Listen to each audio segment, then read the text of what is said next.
So we didn't want to end the session without thinking about our clients and what role they play.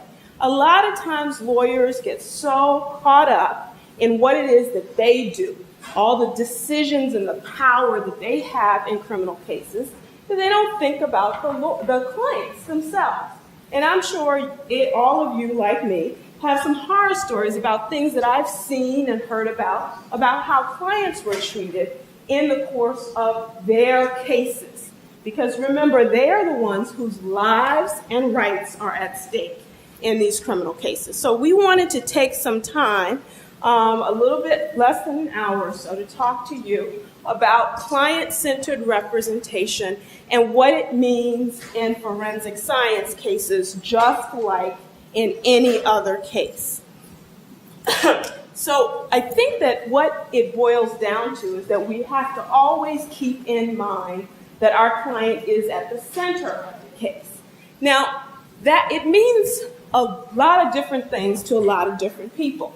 And I go around to some law school clinics in my area and to my old public defender agency, and I talk to them a lot about client-centered representation, what it means to me, and how I try to be a client-centered lawyer, and how it means that from day one, I am thinking about the client and the client as part of the team all the way through the representation.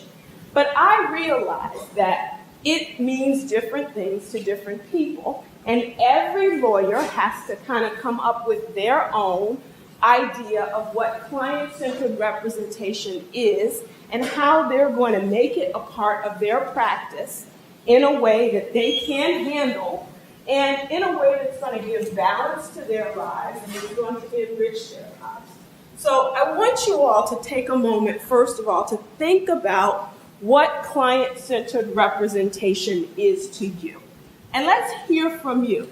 You've been talking about forensics and fingerprints and arson investigation, and we talked about the client and what the allegations are, but we haven't really talked about what the client is experiencing in our mock case or in your real cases at the time that we are litigating in court and doing all the things we need to do.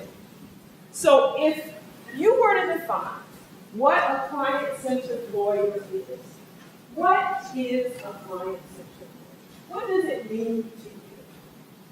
Anybody have any thoughts? Yes, ma'am. I tend to see myself kind of as an interpreter. I work in a rural county where people they're uneducated and they're very poor. So the way I look at it is, the ones that have not been through the system, and not all of them have. To them, it must be like going to a foreign country where you don't speak the language, and the only person you have to navigate you through is your attorney. They have to interpret everything, and that's kind of how I view it. Okay, so the lawyer as interpreter, right? Law can be a foreign language to our clients' families, to anyone looking in. I mean, lots of people look at lawyers and they say, what are y'all doing? Who are y'all people, right? So we're interpreters. What else are we? Yes, sir. I'm always struck by the sense of disenfranchisement my indigent clients have. They've been written off by society. They're poor, homeless, and what I think about the most as a lawyer is that I am assertive and aggressive voice. That may be the only time they have that in their lives. Okay, the lawyer as assertive and aggressive voice. Because we often, and we talked about this in our small group, we have to be assertive in the courtroom with the prosecutors, and sometimes we even have to be aggressive and really get down and dirty to protect our clients. So the lawyer has to be assertive and aggressive as a defender of our clients' rights. I like that. What else? What do you think a client-centered lawyer? Are you a client-centered lawyer? Yes, sir. I think you have to be a good listener. A good listener. You have to give them every opportunity to talk before you try and tell them how their case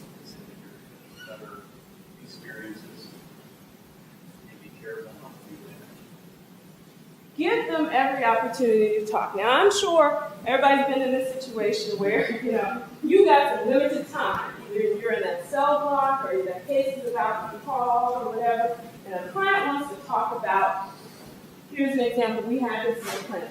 They want to get their gun back. Been arrested for having an illegal gun. The client wants to talk about getting my gun back.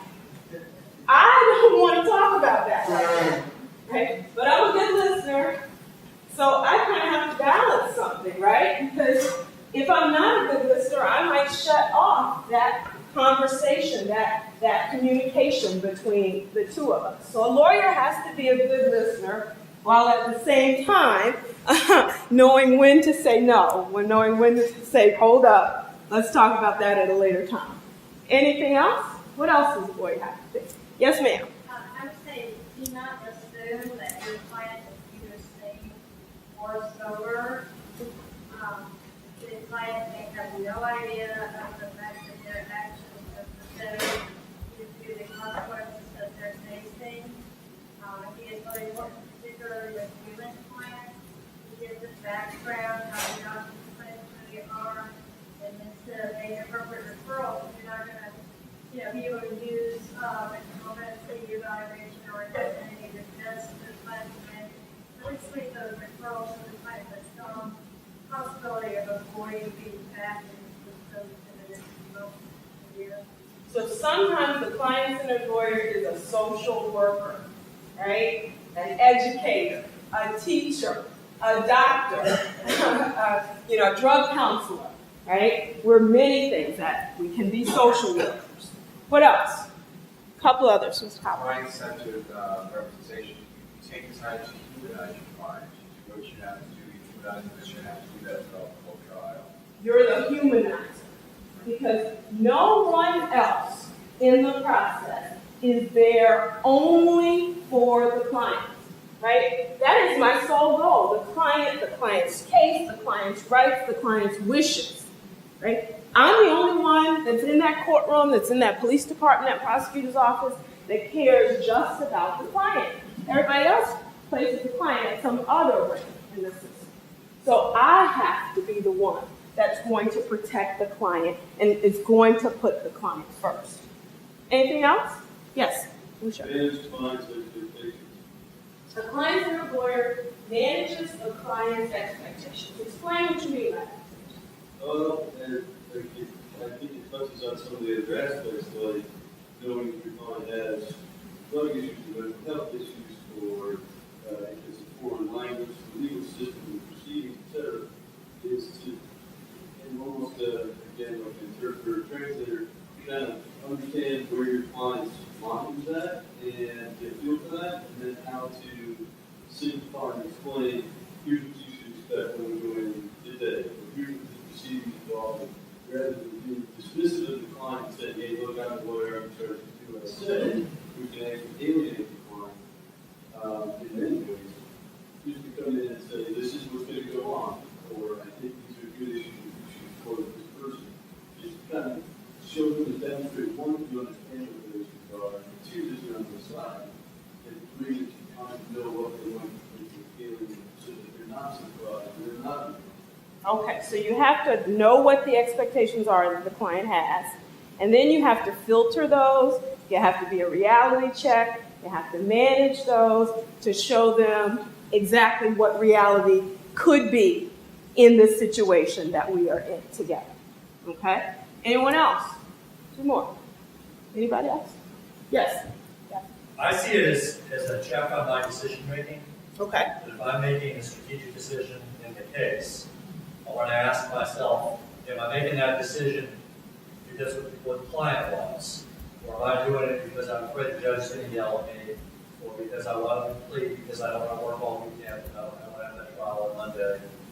Anytime there's a difficult choice, I want to ask myself, does this fit the client or am I encouraging this to happen because it's not everything I'm doing? Now, and that brings to mind something else. There are lots of people in the criminal justice system that might be there to help our client, right? Sometimes the client has to go to treatment. those people are looking at our clients, the things that are in our client's best interest. But what do? We want to think about what our client wants. And we have to realize that sometimes that's not necessarily what's in our client's best interest. But again, we're the only one that's there to stand up for our client and to actually be that voice that client has. So decision making. When we're making decisions for our client, we have to think about what our client wants, not substituting our own judgment for the client. And just a plug here, our next training in September in Las Vegas, Jeff is going to take the lion's share of work there. And one of the areas we're going to talk about is client-centered representation and talk about it a lot more, okay, than we have time for here. Well, these are all some very good ideas, and I want you to start thinking about how it is that you can do this throughout your practice.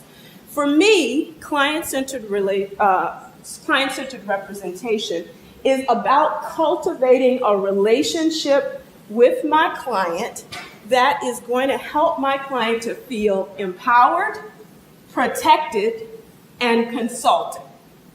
Empowered, protected, and consulted. And at the end of that relationship and throughout that relationship, it's going to develop into one of trust that's going to benefit my client and me because I get something out of it. I get something out of a good relationship with my client. My life is enriched. Now, we could talk for hours and hours about ways to get really into client-centered representation and to be client-centered lawyers. But one of the best ways to start to do it is to think about how you communicate with your client. And in particular, forensic science cases present a challenge for communication, and complicated legal concepts present a challenge. But I want you to think about, while you're doing all this forensic sciences, how are you going to communicate the concepts, the principles, the status of the case, what could happen to your client? Communication is important.